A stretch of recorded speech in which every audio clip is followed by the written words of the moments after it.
okyagalidde ebbanga nadde nga kiganya temuyimbi waawa osobola okwogera ennyimba waliwo enjawulo y'okwogera ennyimba n'okuyimba ennyimba. Now the thing is Jawiranda owulira otya nga mu interview yonna gye wakoze basazeemu kapaati ka Black Sugar kikuwa kyakuyiga ki?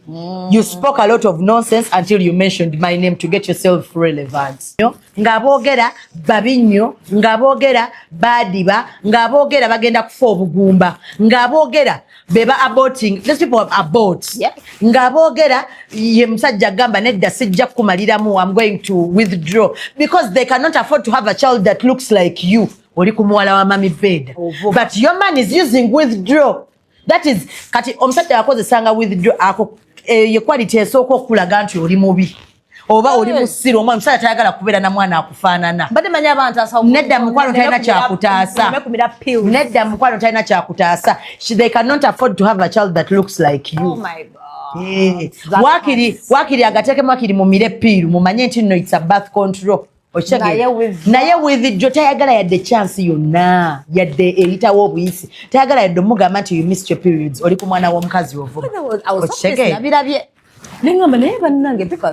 era nze Sarah Mami Veda gyataddewo nange enjiriko mwabavuma abaana b'abantu tubasabira mufa obugumba muleme kuzaalayo omwana nga wozaala omwana omuzaale ng'alina ekizibu kinene nnyo akubonyebonya obulamu bwo bwonna owulire ng'oyagala mwetugira ng'oli ali wali ateeza afaanana nze omuntu omu yali anyizizaako buno obulamu bw'ensi ne ŋŋamba oba musabire essaala y'obugumba ate nga ngimusabira agiwulira nga neewaddeyo okujja kati nga Doreen nzije nkugambye tozaalangako si kyo tolizaala ku lw'obulumi bw'ompisizaamu ng'ate okimanyi ndi ku mwana wange mulwadde nga njagala kimugamba saagala alowooze saagala bino bye bampayiza nzije nkugambe Doreen embonyabonya gy'ombonyabonyaamu nga ndi ku mwana wange toyagala nze mbere ku mwana wange mulwadde okyagera and we both know her condition neggwolaga nti nno ndi muntu mubi nnyo nkusabira Mukama aleme yadde okuyisa mu bulumi obujjanjaba omwana yadde obumujjanjaba ofe nga tobufunyeeko kati what stopped you kasi wabyogera manyi Sugar nkumanyi wabyogera ate anaazaala tajja zzaala nze ndi assistant wa Katonda kigwako no but you're right people are so bitter but don't project and God does wano kumulangira interiors ebyo betukola furniture webbe furniture wa class kwayagala enyumba ebere furnished enyume bulungi nnyo tukuwe ku magezi ga interior designing enyumba yeveeyo bulungi obere ne space eri majestic eri magnificent at affordable prices tuukirire Mulangira Interiors.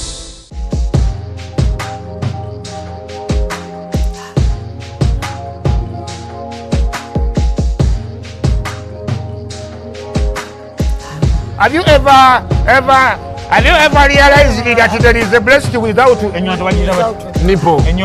But without a nipple.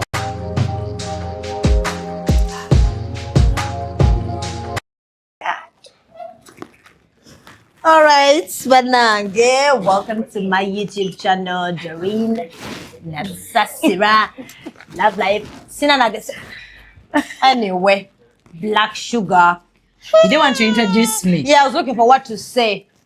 To introduce me. Beefing you. I love you. Banange, Banange Sugar can sing. But I promise you, Auntie Kati, olaba dodo nze urakonze wemba njogera people be thinking serious. Nze wenkugamba nti ngenda yingira amaje. Gwe mpaamu obudde mba njagga yingira.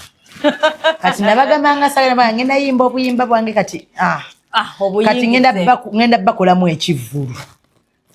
Amangu ago tidde sinina gyendaga mukwano jjukira waneno industry eno ey'abayimbi bakuwamu ke bakuwadde mugenda okwekanga ofuuse fede dindeka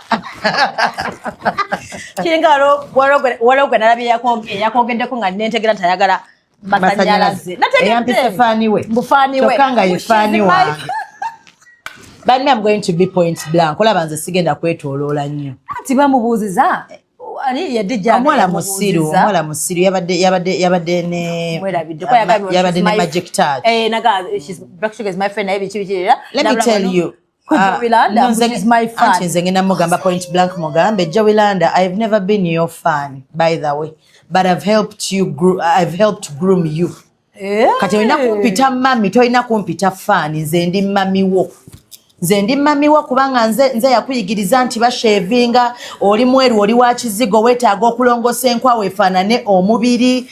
Like I mean it is me. Olina kumpita mami. Learn to respect people and learn to give people flowers. When you're giving me my flowers, don't call me your fan. Call me your mama. Okitegedde? Because nzolaba nze lwakuba nze saagala nnyo kwereega nze n'abantu batono akaana kukasobola zirika ne bagamba wakakubye nga tebakakutteko. Okiwulira? Naye nga amazima matuufu n'abantu abajja okunnegayirira ogwokubiri okubeera. If you want to know the truth, reach out to Betty Namukwaya akolera ku BBS. Reach out to DJ Roger. Okitegeera? Reach out to who else? Nakai, Maria. Ochagere, eri abantu basobola okuchinga out ne bakugamba nti bambi we were helping push this girl, groom her. Nga tulaba ogaanidde wantu. Naye ngero wekisiraani kyera wagaanirawo. Oba ochagera kyengamba. It is not bad to be your fan.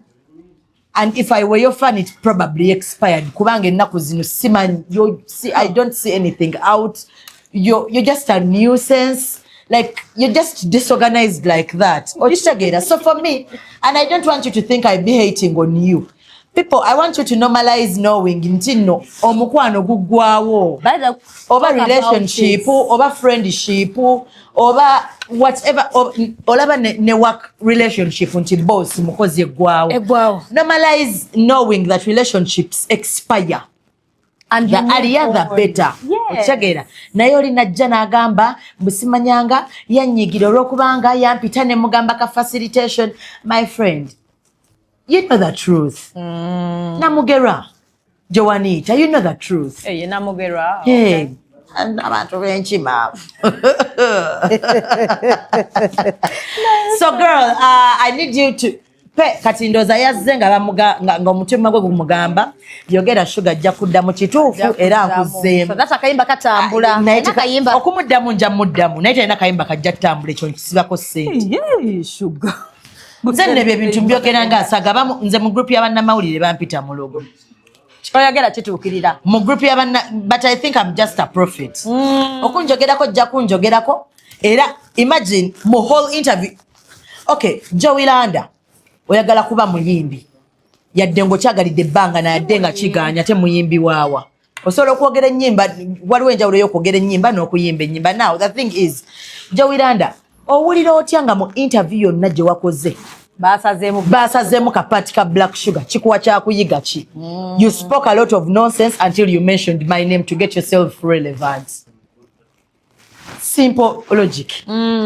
Kyogamba tewanyumiza birala teweeyanjuddeko tewabagambyeko kayimba akapya tewabagambyeko nti olina project tewabagambyeko ku plan kubanga mu interview bakubuuza otegeka ki olaba nga Jowilanda ajja kubeera mu myaka 5 ebyo byonna byonna yabyogedde naye byo tebabitemyemu kuba tebaagala bbira ba tebitunda mpaka ng'oyogedde ku female and male artist of the year Black Sugar. That is when they katemamu katambule. Kati obuzibu bwe twafunye eyali akuwolereza ali mu kkomera Ssaabasajja. Poze! Kati simanyi. Muveeko omwana ow'obuwala oyo. Sugar, how are you? I'm good. Wait, damu ombuuze. Sugar, how are you? I'm successful, thank you. How are you? Girl, I'm on the billboards everywhere. Buli billboard efuluma ekibuga. Oneka Mocha wendi, Entebbe Road wendi, ku Arena wendi. Ano kati si mu Kampala mokka. Gende Mbali, gende Jinja, every district. Kati vaayo eyo. Yingira mu buli dduuka lya Star Times. Wendi. Genda ku buli branch ya Chinatown. Wendi. Genda ku buli dduuka lya V&A Sherry. Wendi. Kati noonya n'engeri gye nnyumba mulaba. I cannot be arguing with you who is on your screensaver. Right? Ku billboard. That's why kati omuntu wambuza how are you mugamba I'm successful. How are you? Successful, blessed. Yes. Sugar is blessed so much. I am so happy Chovala for you. kyenkwatako abantu batera okugamba oyo kati bwe babeera boogera ku relationship zange Doreen oyo omusajja amwagadde olwokubanga ayagala mujjako masannyalaze amasannyalaze gabeera kuwa mukisa amasanyalaze si munnyo nti mu buli nnyumba mwegali kiringa muntu gamba yeepanka olw'okuba alina benz walibadde naawe ogiina kati yensonga lwaki eri wantu wamu okitegeera nze wemba ndagirira omuntu ewa Atin Pro ku studio ye mugamba jangu eri waffu mu mapu yo teekamu explanation wamala oteekamu explanation ejja kutuusa ku gate emyufu gate eyo ya maroon bweba yakegula nti ya remote bweba yakegula bweti mu kikomero mulina okulabamu BMW otagirabamu toyingira si munnyo buli wamu nti bweri okyegedde si munnyo nti buli mu nnyumba mweri yensonga lwaki nkulagira nekugamba jangu mu kikomero ekirimu BMW oba noonya ku studio erina biometrics from gate to toilet wali newoba ogenda pama oteekamu ekyenkumu tomala gapama mu toyi ya musajja yes oyagala kuyimba teekamu ekyenkumu oyagala noba ogenda kutuula butuzi ku reception ekyenkumu I remember etwagendayo Atin Pro mutukira bambi netugesako compound hi uncle the clean ye muntu gwe nkyasinza okulaba ali neat tosobola sanga yadde akapapula mu green we yadde akaveera ali very neat babi alina hambo remember babi ate ng'anyumya nnyo mulungi kati munange nempulira alikola ku project yange ejja oyina support alikugambye tamagenda tuka ekiseera sugar balifuna manager mbusimanya n'otandika okugamba muno go through my mind wallahi sugar omanyi simanyi kunoga wallahi nja kuyiya mbaga you people how do you put someone down I'm looking for ways sugar kati leka nkubuulire akabuuze we babeera oba obuuza how do you put someone down akabuuza ko olina kaleeta wange olina kaleeta wange olina kaleeta wange I have like 4 testimonies bantu banna banjawulo sugar oranje nze nkutidde nze toyimirira wempita bw'olaba nga mpita wano just get out of my way because if you dare stand in my way mba nja kuleka ng'oli ku ttaka ate bwe nkuleka ng'oli ku ttaka toddangulu ekyo nkirayirira ku byewaffe byonna wallahi bilahi tallah mba nja kufa naawe ate nze kasita nkiteekako ezziga bwe nti if my tears just roll like this ndeka n'okundeka nze yo sagala nagendayo nambwayo nkutumiddeko nnyo emboozi agitegedde abaana b'omumawulire tubeera mu ijawu ne bafuna omuntu nga baagala mumuloga nga bagamba mukwase sugar traditional bakuloga ne bakuteeka wansi ani nze mubandoga wagamba muno webategeera muno bakuloga otegeera tebakuloga mukwano nze nina olumanyo munnaaye wakyogera nze nayingirako sigenda kwogera station naye nayingirako mu studio nentuula amagulu ne gagaana oyimirira that very evening nekiddayo gye kyavudde olimba wow nengendako ewantu nga bampadde omulimu ne baŋŋamba towa bantu haaga neŋŋamba nedda njagala bagamba mulekera ogamba nti bantu nze njagala mpa omuntu haga mbagambe ye gundi era I hugged one person for your radio station bwewaŋŋamina okugulu kwali kukuluma biki kutidde ggwe bino ebintu gye biri mu radio lwakuba nti kati ffe twesiimye ku radio 4 we are all young abaana abaku radio 4 baana bato tebamanyi nnyo bintu ebyo okitegeera era if you go to our environment wallahi bilahi talla osobola okulwawo okusangawo omuntu alina emyaka 3 wow that's nice we are all young so mna sugar nto manyi nze nina okugulukabuza nabiwulira nate siraba I don't see anything on you like nali manyi bakukubye bakudamage nze nenyiga sugar kati leka nkubuulire ngamba my sugar tasobola yandiŋŋambye nti dodo olaba Doreen there are some things that we need to normalize more so when you come out here and your face is all over the place ekisookera ddala si buli omu nti nno amanyikiddwa naye temanyi bintu bibeera mu mayumba g'abantu Doreen kituufu Doreen omuntu ali mu kujja kunkomerera ku social media najja n'agamba yali yose ne bamukuba kuba first of all tomanyi na kituufu bankubye oba tebankubye okitegeera nze nnina omumwa nsobola okujja ne ŋŋamba akamanyiro ke bantaddeko sijja kasobola I will address it okitegeera and nabagamba nze sinenya abantu bapininga nnyo Shalom. Nze sirinenya Shalom n'olunaku n'olwa kuba Shalom anjagala bwagazi. Kituufu. Shalom anjagala nti ne waatuula wano nga siriiwo. Naawulira ng'onjogerako ekibi tagenda kulinda kusooka kumbuuza oba nakikoze ajja kwambala. Ebyo bijje luvannyuma. Okitegedde. Kati nga gwe naye wabiwulira n'onyiga nga tombuuziza nakumbuuza. Kati nasema praise to Shalom. Kati Shalom ye we yawulira. Ya actingirawo n'agamba nedda kubanga mujjukira nti yali yabagamba dda nti Sugar bwe mwawukana follow njikima era n'agamba nti nze omwami wa Sugar mwagala lwa Sugar, which is very true. They are my friends. Sugar nango manyi bye bakugamba kwaso abyogerera which is okay. Nze buli mukwano gwange era we byafuluma nalaba ka video nga tanso postinga ani Amos nga mu comment section ekyewunyisa Sugar nga bwe magamba bwe tukitegeera Sugar n'amalavayo n'atugamba kitufu yankubye tukima follow nengamba bannanga n'asigaza ba nengamba Sugar ina team behind. I looked at the comments nengamba tukima follow abantu just kyenyuza bagambako yosaga nalaba abantu abanjagala. Yeah. I saw a random post from a certain guy. It was in English. Nawandika chiba chibyo kuba omukyala. I'm forgetting the name of that YouTube nebambi. Nja mukolerayo video. Ni gwenzijukira nalabako omwana bamuyita Masaka oba bamuyita Prince of Masaka something. Then waliwo ne Katungulu. Mbankusazeeko Katungulu. They are all TikTokers. Yes. I saw them come out. Okitegeera nga tebafuddeyo bakyo bakinaye nga bo bali ku kintu kimu Sugar taso nga bamukuba batya. Yes. Shalom yakikola because you guys don't understand Shalom. Shalom ayina engeri gy'ayagalamu era temuli mutegeera. Shalom aggressive lover. Shalom enjagala gy'ayagalamu ayagala okwefaananyiriza eyange. Aggressive lover. Nti asobola okwagala na buli kimu ekimuliko naye ate era bw'akutaakuta na buli kimu ekimuliko. Kituufu. Okyagera kye ngamba era I explain to Shalom era Shalom nangamba bannange nze nabadde ndowooza ne mugamba no nkunnyonnyodera walaba nga they seized fire. I talked to Ntambi as well. I talked to Mamwitani ono guy omumpi. Mayor, MC Mayor. Yes.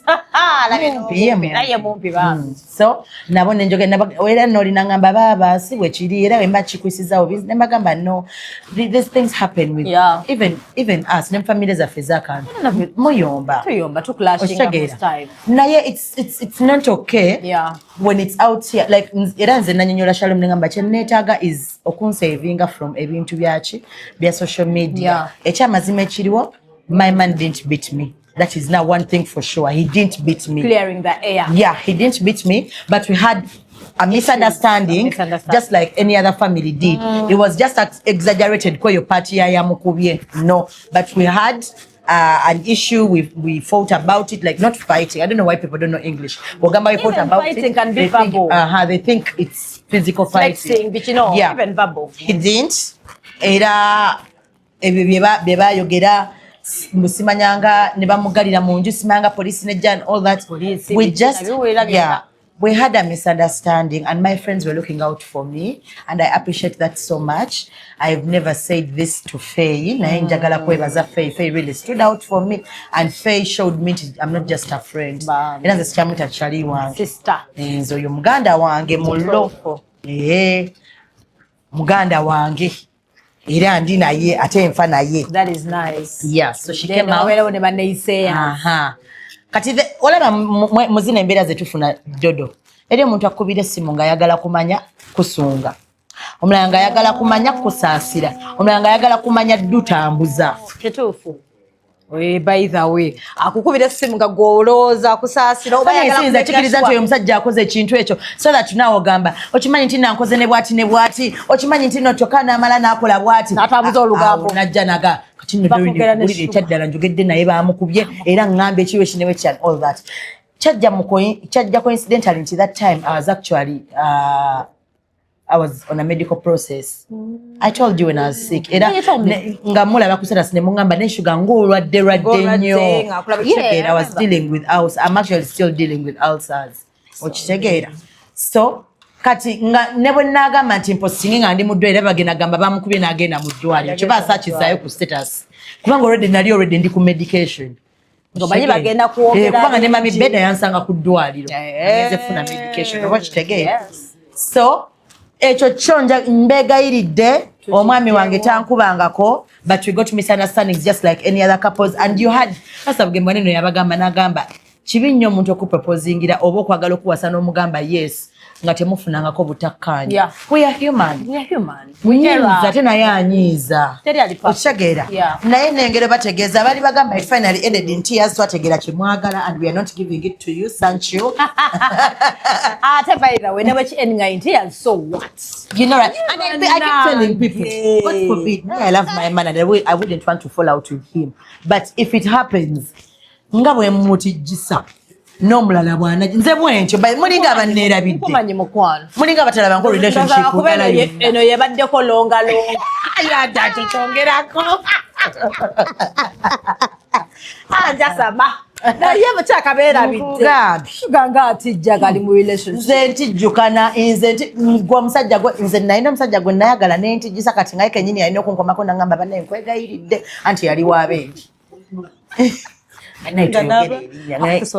nedda ngamba toyogere tojjuka yona gyane mbagamba nze omusajja nga mudescribinga budescribinzi nogamba then lumu kakulungo nagamba nogamba naye nomujja kukola ensobi njogera erinnya anti kuba nfudde oba kolo kyali kine twakolera wali ku Saturday tukolera awo nengamba suga so me and kutijjukana we are nze even if you're just my friend you know it nemikwano gyange ntijjukana najjo me I don't want Doreen to be my friend and she's flirting with another friend I don't like yeah that is my friend should be my friend era nyomba nnyo ne Faye nemugamba sikisiimye ebintu ebyo byekolakula ne tickets bisiimye nenyigira mu motoka ate mbagamba point blank bombi nembagamba lwaki mwekuba obwamanga wendi like I mean you met nze yabasisinkanye lwaki muli mukwekuba obwama nembuuza Faye do you want to break up with me ngamba bana Faye nedda nanga sugar nedda banna ngamba katwateka ngambe ebintu mu byogere nga nange mpulira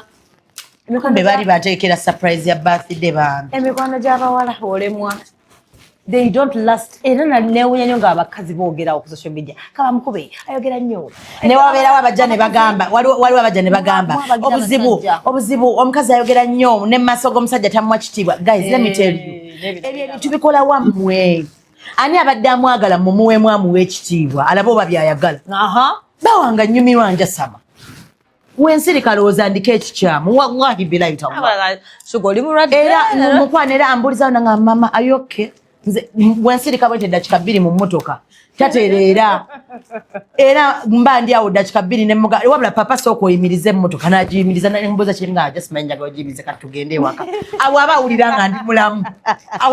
nga ndi mulamu olina okumanya partner kati bo bali awo obuzibu naawe yasama nnyo mu maaso g'omusajja ng'olabye n'omusajjawo ne maama lwaki otwala omusajjawo awulira nti no njasamira omusajja gw'omusirise mukuweemu olawo bosobola omusigaza yadde eddakiika 2 olulenzirwa nsiima oba wetsawetse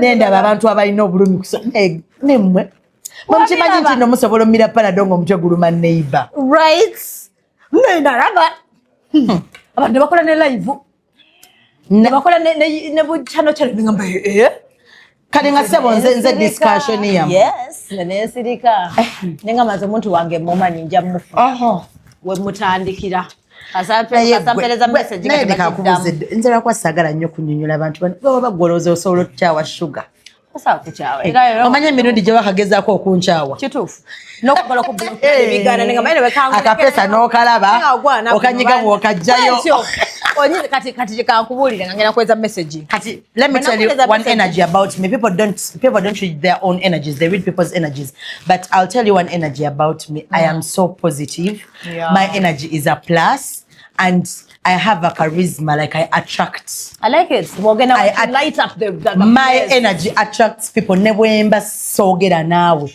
Era omuntu gwe nalekera okwogera naye bwe ntuuka mu kifo omutima gumuluma. Banga your energy is alabanga nze sola genda wantu nga ninawo omuntu gwe nayomba naye nabeera comfortable mu ekyo ekifo era akomekerera ye avuddewo. So me I don't know how to say nze nina favor. Yep. By the way, ina favor. Je mutamanyi by the way. Yeah. Favor ndowooza bampa eya Katonda ne bangatirako ey'abajjajja. I think I have favor, I don't know, from all planets. Kubanga nze leka nkubuulire nze muntu ayimirira awo omuntu nanyigiriza naye nga gy'okoma okunyigiriza gy'okoma okufuna ebibi.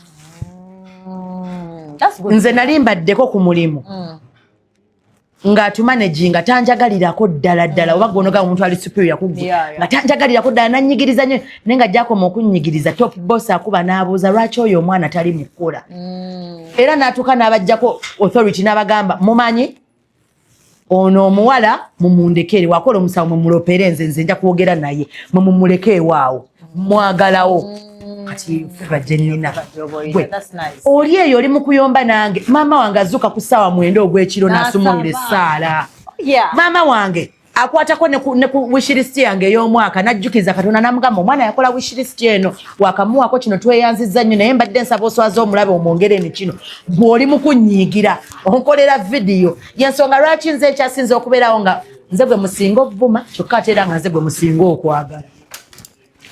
My friends are confused like that. Nze sikyayika. I know. That is for real. Gwe woba oyagala owakana itaayita mba ex bange otegere nti nze sikyayika. Gwe woba owulira oyagala owakana mukwano, if you want to argue woba owulira oyagala gwe ng'owulira ngoga yesu omwoyo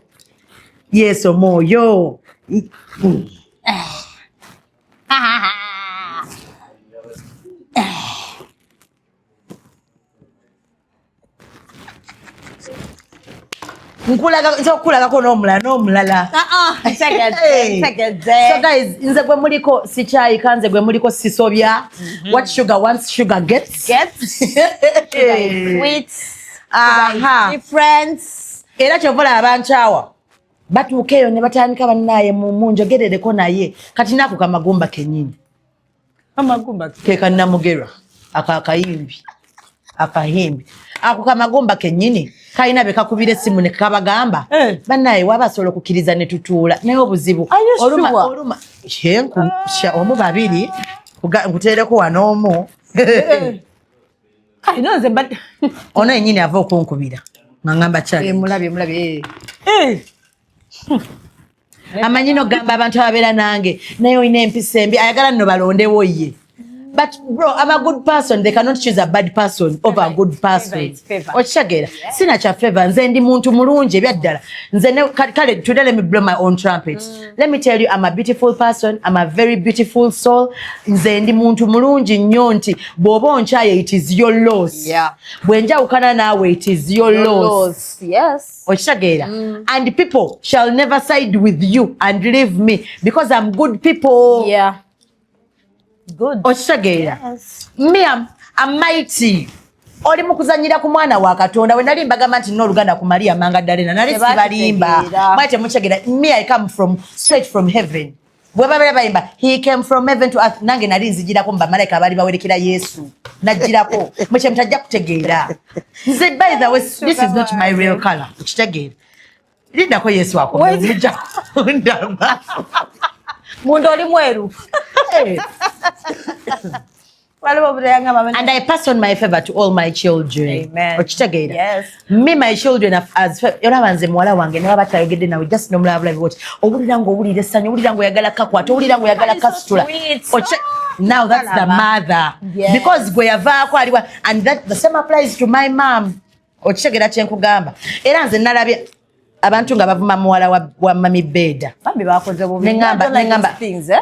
No, ati kati olaba n'abantu basiru. Kale kankubuulire bano abantu basiru kubanga tebasobola kukutuma mwana mubi n'oleeta muwala wa Mami Beda. Naye kyembuuza obubi babupumira wa? Ye avuma ali bulungi. Kati gwe tewalaba inateekayo vidiyo musiru n'avaayo n'agamba nti omwana wange mubi. Mbijjukira. Kati ku campaign eno gye tuliko eya muwala wa Mami Beda tugenda kufulumya ebifaananyi by'abaana baffe nga betuzaayo bikaseera kamale nomo posting esaawa. Nalabye yataddeyo ka video nga baby kiri mu kuzina. Mwana mulungi and she's very smart. Let me tell you, I don't judge people like outside appearance. That's a child. Oyo mwana taliko yadde outside appearance. No ng'aboogera baavu nnyo, ng'aboogera babi nnyo, ng'aboogera baadiba, ng'aboogera bagenda kufa obugumba, ng'aboogera beba aborting. These people are abort. Yeah. Ng'aboogera ye musajja agamba nedda sijja kumaliramu, I'm going to withdraw because they cannot afford to have a child that looks like you. Oli ku muwala wa Mami Beda. But your man is using withdraw. That is kati omusajja yakozesanga withdraw ako ye quality esooka okulaga nti oli mubi. Oba oli musiro omwana musajja tayagala kubeera na mwana akufaanana. Badde manya abantu asawo. Nedda mukwano talina kyakutaasa. Nedda mukwano talina kyakutaasa. They cannot afford to have a child that looks like you. Oh my God. Wakiri agateekemu akiri mumire piiru mumanye nti nno it's a birth control. Naye withdraw tayagala yadde chance yonna yadde eritawo obuyisi tayagala yadde omugamba nti you missed your periods oli ku mwana w'omukazi ovuba. Nengamba naye bannange people are so mad. Era nze Sarah Mami Beda gyataddewo nange njiriko mwe abavuma abaana b'abantu tubasabira mufa obugumba. Muleme kuzaalayo omwana nga wozaala omwana omuzaale ng'alina ekizibu kinene nnyo akubonyebonya obulamu bwo bwonna owulire ng'oyagala mwetugira. Ng'oli ali wali ateeza afaanana ani. Nze omuntu omu yali annyizizaako buno obulamu bw'ensi ne ŋŋamba oba musabire essaala y'obugumba ate nga ngimusabira agiwulira nga neewaddeyo okujja kati nga Doreen nzije nkugambye tozaalangako si kyo tolizaala ku lw'obulumi bw'ompisizaamu ng'ate okimanyi ndi ku mwana wange mulwadde. Nga njagala kimugamba face saagala alowooze saagala bino bye bampayiza nzije nkugambe Doreen embonyabonya gy'ombonyabonyaamu nga ndi ku mwana wange toyagala nze mbere ku mwana wange mulwadde okitegeera and we both know her condition naye gw'olaga nti nno ndi muntu mubi nnyo nkusabira Mukama aleme yadde okuyisa mu bulumi obujjanjaba omwana yadde obumujjanjaba ofe nga tobufunyeeko. Kati what stopped you? Because wabyogera manyi Sugar nkumanyi wabyogera ate anaazaala tajja zzaala.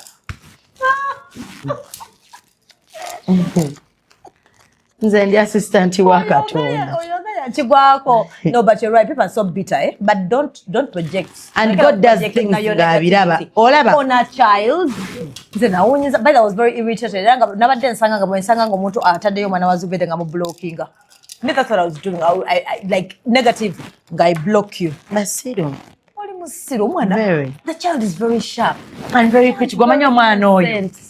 She's beautiful. People have not spent time with her. Njagala kumubuuza abantu bano how do they define beauty? Kiba lumu wabagamba ogenda n'obagamba nti abantu balaza nti no okubeera omweru bwe bulungi. Abantu basiru. Kati gwolaba omuntu ayimirira n'agamba Sugar mubi. The person is blind. You are suffering from trachoma. Right? Waliwo omukazi no recently bino badde biriwo yankubira mwana gwange aliyeyo hajati aliyeyo n'agamba lewe njagala kumanya ekituufu babanga baamukubye. So kangende mbulookinge ekisopo kirikonze lwaki muwala mwagala nnyo lwaki dobe nindi muddugavu yanjagaza kala anti nkugambye yesterday nabadde ku NBS kola naakuba essimu n'agamba musoke mundeke empaana omukyalo oyo kola nampana nempulira nga njagala kugenda n'ennamba ye but nze nalekerawo okukakasa abantu biki nze because at the end of that day you see the features that make a beautiful person. Exactly. Simple features. So I've been asking myself, wow, how do you call Atenga byonna bindiko. Nina cheekbone, I have very beautiful eyes. My nose is proportional. Soft dish, wano. Soft dish. Babitanga soft dish edda. Nzekana babitanga soft dish. Nzekana kabasajja ke kansanyusa bakayita ka Adam Zappo. Kano. Ka Adam Zappo. Okagala. Akajano akabasajja. Nagenda kusomera banga soft dish kali katono. Nenze nina ebintu ebintawanya bitono nnyo ku basajja. Goyagala nnyo. Bitono nnyo. Kati olaba ka Adam Zappo. When a man has hair. Where? Facial hair? No, like enviri. Really? Oh my God. That dread, eh? Kasaba n'enviri. Amosaita. Kasaba n'enviri newe kiba ki afro. Hey, okay. Okitegera? Kati. When they have a masculine body. Oh yeah. Kati ne kakutanda omubiri ogwo n'ogukubako tattoo. Tattoo zikitwa. Ogamba come to mommy. You kidding? Zaba naye mundeke n'okundeka. Era nze nyinza n'okwanga mbadde sagala kwogera naawe. Nokola pozi ng'olaba essaawa n'endaba ttatu. Nenzija ne nkubuuzaako wakiri tubeera ba mikwano. Ne mbeerawo wakiri nga nkulabirako awo wakiri. Oh, mama nnyabo. Let me show you something. Nyebede zimu kube zifaanana ziruwa.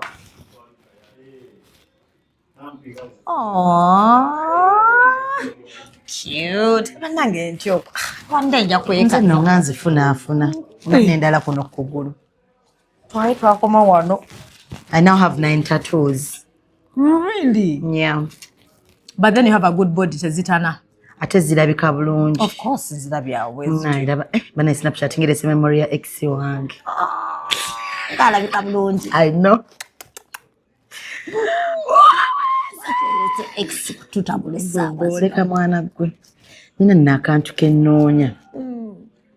Banka ngende eno.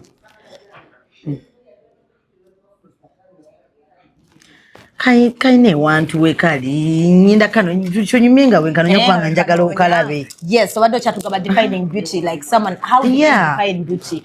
Wabera future ngoli ye jala manga. Yeah, there are features that make kati nze nika ebintu bingi olaba n'engalo zange zokka nnungi. They're very beautiful, very beautiful. Just the fingers.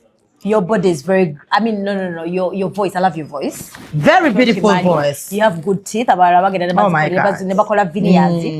Gabele white ngaga sugar. Never night. Sugar has white teeth. Namo node. Tunda go. You see how I look hot? Oh yeah. Sugar, you're stupid. Wakati nalinga wani. Sugar inali mu mirror bwa. Sugar nage. But I've seen. The place. Oh yeah. Ala nesa nyuma mkwana. And I'm looking for such an looking for someone's this is my friend. She's a girl. I think one of these days gonna go and cover tattoo one. On my bill, Nkutwala. Could be if you want. Yeah, I'll take it to my Vin tattoos. My tattoos munda. And actually On my your tattoos. On my bill. No. On my bill. Ndabe how it heals. Osa no katekano if you want a very small one, basa no kakutekano. Ngaka star. Kale. I have a small tattoo, you know. Okay. This one is an infinity tattoo. Ngena kwewayo one. Najiteka ko ne bestie one. So bendabe webibeda. Kuno kugulu kwange nga kuliko ebizibu. Mama. Abantu baloga. Kotidde. What? Kotidde. Abantu bamanyi gwe. I feel like I'm almost finished.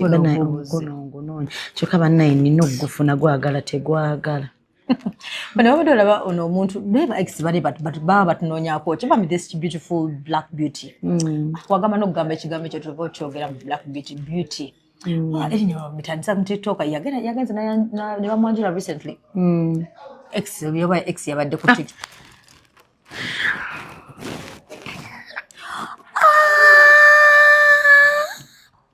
What is that? Yo.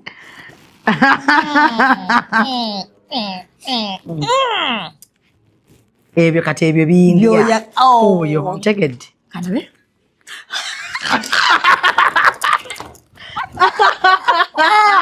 Bana kane ujjeko ne bannange. Twagala. Tumenye katusigalo.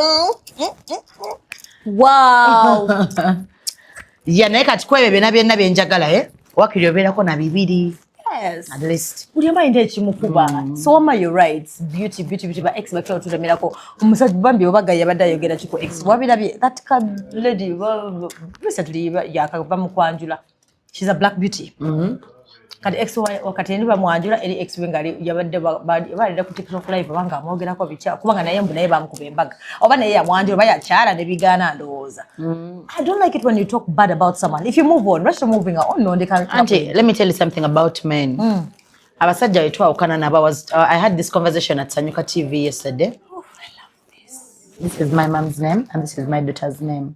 Aww. How long does it take to heal?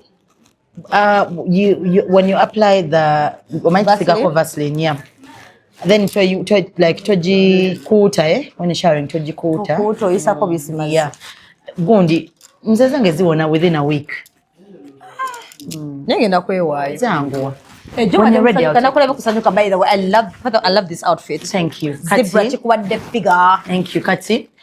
Azatsanyuka nenchogerako abasajja banene wetwawukana nabo they usually expect us to come back by default. Agamba kagenda alabe ajja kunoonya. Kati usually when you don't kunoonya him chimuluma bawulira nga bagwawo. That's why abasajja omusajja katugeze kati nabo tebezaalamu katugeze omusajja yakuzaalamu agaana okuwa obuyambi so that omunoonya omusaba obuyambi. Botamunoonya kimutu kalate bw'omunoonya they make you feel like you really need them. True. Bebivaamu sooka ompeeko ndyoke nkuwe ssente za fees sooka okole bw'oti kati ne wabeerayo ffe nga bwe tugenda mukwano tuba tugenda. Nange shoka nemanyi njagala nomanyira pete nembeerawo nomanyira nze nga nasise ne ngamba nti kati ngezi nembeerawo naye nange wensuuka ne ngamba naye omanyi you will never hear from me, never will. So men bye mubisuubirenga men it's hard for them to accept. They usually think you're there because of naddala omusajja ngomaze naye ebbanga. Imagine omuntu odetinze naye okumala omwaka 2 aba alaba nga tosobola bbeerawo waatali oluusi abadde akulekera wakameza alaba omwetaaga naye eriyo abacope tugenda mbw abacope. I think kiba kirungi bw'osalawo okugenda gendera ddala tokola reverse. I love the fact that wagamba nti nze sidira ex wange nze mba ngenze yes aba mutuufu tolina kuddayo. But I love this for you though. You look good. Nyinza akayimba akakapya kajja it's a love song. It's a love song. I've done it with a certain artist I don't want to unveil now.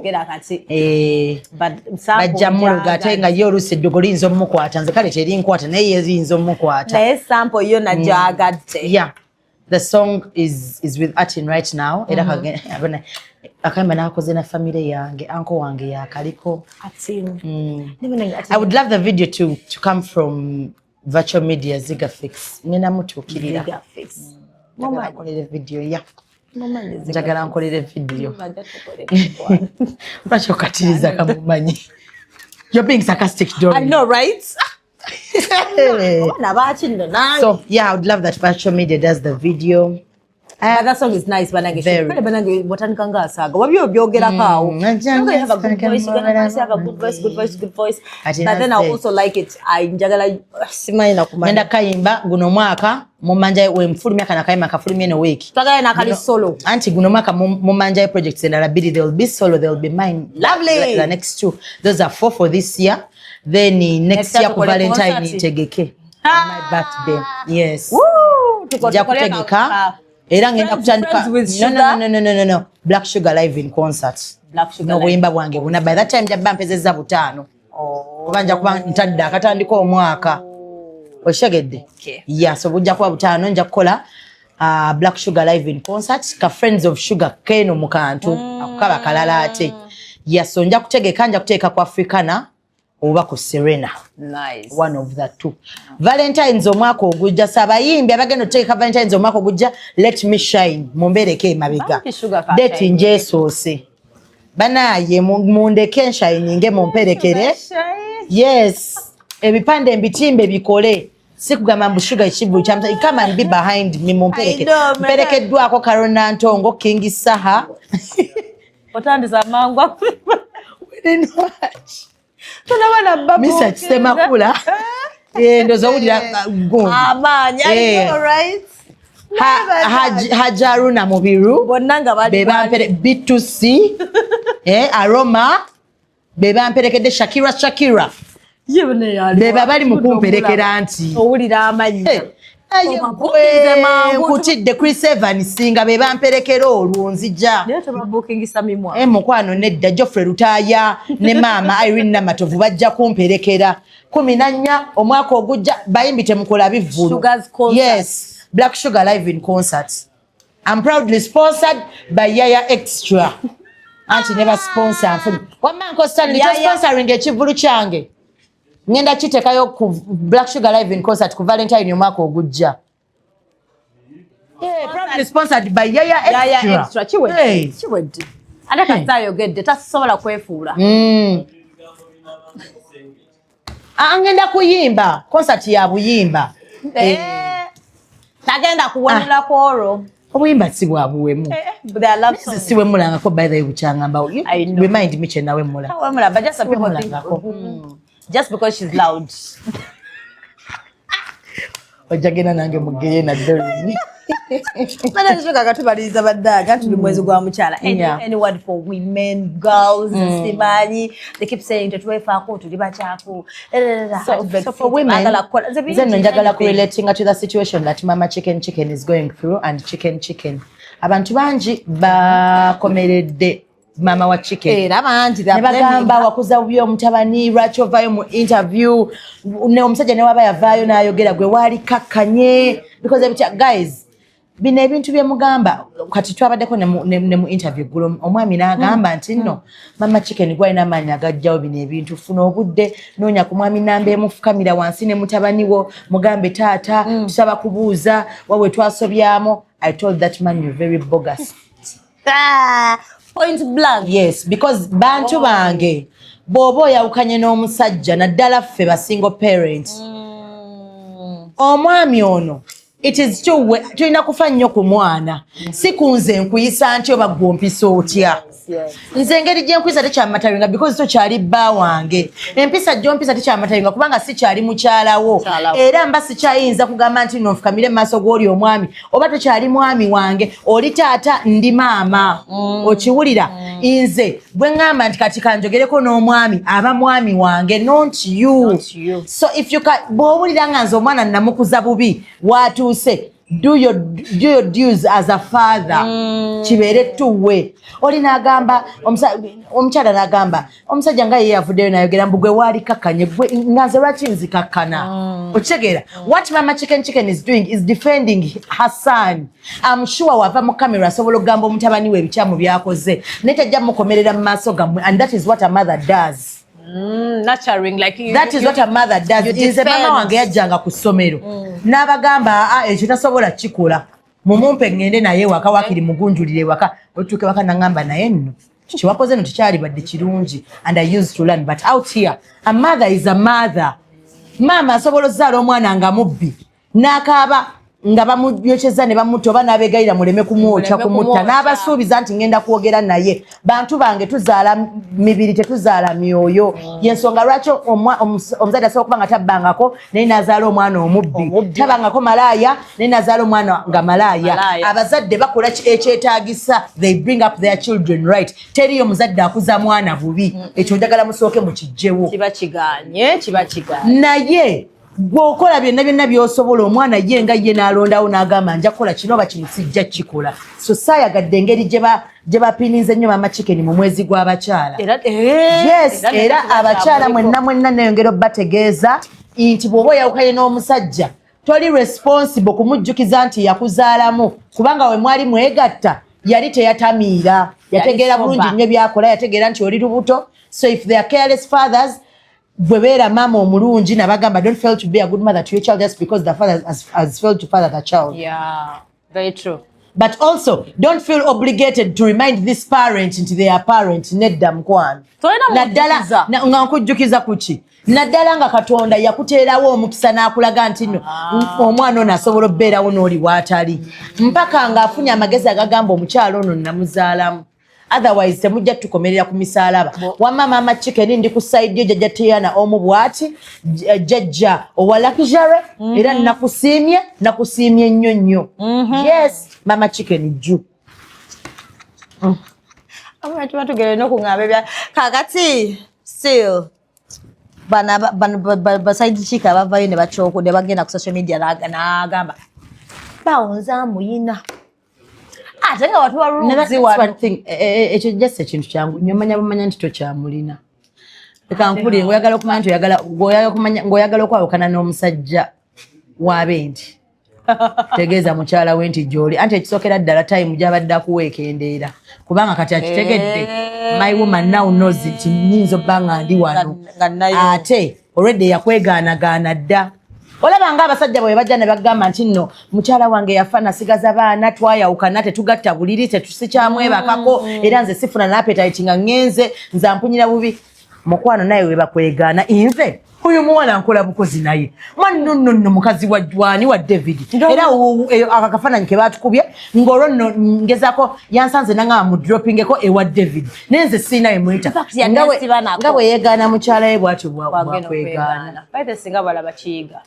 nti wakukwana ate bakitugambako omusajja ne wakukwana bw'ati n'atandika okukola ki okwogerera kangamenje Sugar X n'amwogerera ebibi manya nawe very true era kati gwe tolowooza nti nno ovuddeyo mujje mu gallery mb'ogenda musigaza bameka abaakabasigaza nga bejjeyo mu gallery kyobola nzija kubaliranga mu nkukutu bw'oba musajja w'abendi kkiriza amateeka agajja nakyo nze nabeera n'omusajja w'abendi naye nga simutimba wantu nga nabagamba nina omusajja omulungi simwogera linnya sikola ki olina bbeera paka ng'ofunye owuwo nga taliiko nkaayana kati nsobola ogimirira ne ŋŋamba Ssemakula ye bba wange nga sikirumyemu kubanga wange kati gw'aba amuyina oba omulira mu nkukutu era kati gwe batokkirizibwa kuvaayo kwogera naye mama n'abakwesimba mu baba bafuba nno Sugar anedda kati kagambe omuntu asobola okwagala okwebaka ne Amos ng'ayagala kumanya Sugar bamukola biki njagala kumanya Sugar bibamukola ki Sugar ajja muyita kati kankubulire ekisobola okwendesa bba wange bigambo byenzija ne mmwogerako wano nenze ngaba nenze omusajja nsiba nanke nze sikitegeera kiri bananze nazukusa ekiro nenkuba n'enduulu omuwala n'agamba naye nange nali yagadde amunonyeeko akubye ku ntuulu n'amunoonya anti kati obuzibu bamunoonye essimu nze agiina sigambe nti agenze n'essimu yange eno yiye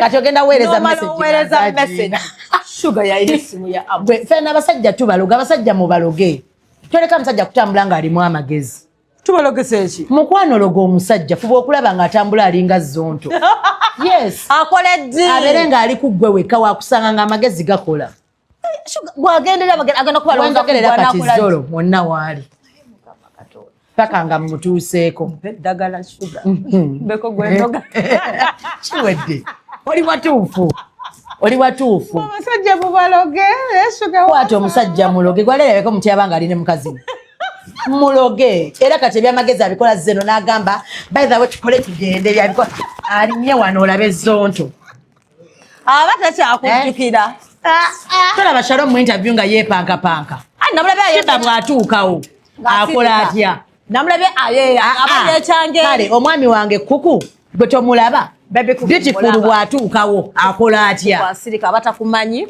tomukwatako tomuwahaaga kuka abatakumanyi Uncle Biko wabeera ng'ali naffe tabana bigambo Mami Beda bw'atuuka okatege basajja mubaloge ekyo kati kyembagana abasajja mubaloge muloge tomuleka mukasala kubo waaba alisala ng'alagawa bw'alina oddi musaza ategere jasinga ali naawe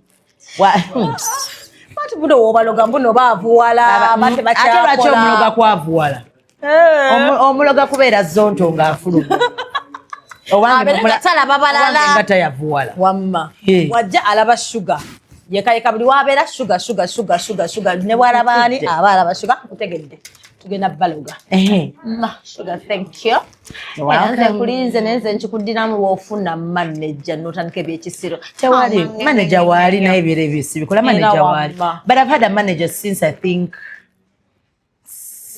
last year August. I've had a manager. I don't love to call her manager because mukwano gwangu omumanyi.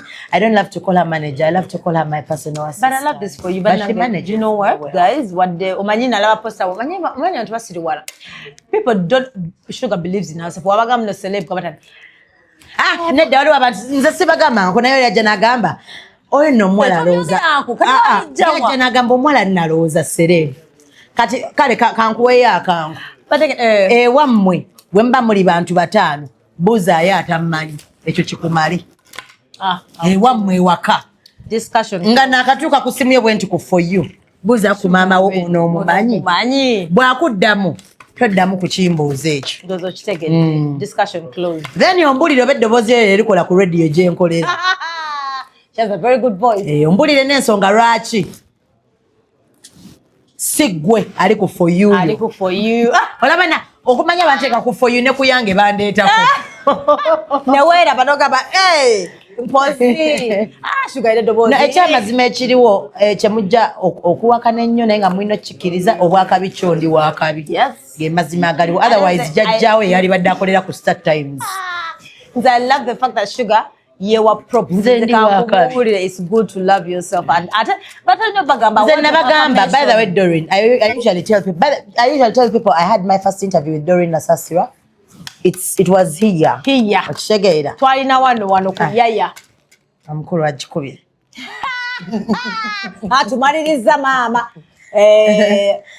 honey give me a minute let me call you shortly ndi mukuwonzeka gwe kati mbadde nkyakugamba nti when ali nkola nawe interview gyewasooka okumpa nakugamba ne mbagamba eno interview gye mumpadde egenda kukola oba bamanyi oba tebammanyi egenda kukola ate agenda kummanya tegenda kuba wakabi yakola teyakola sawundi ekyaliyo paka leero ekyakola nsobola okukwagala nenkwagalira ne mukyalawo mubeere bulungi siina kyembogerako my love eri wano my man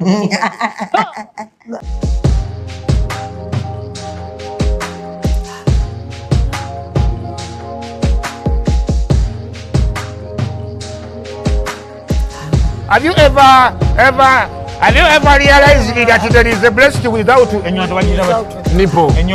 But without a nipple,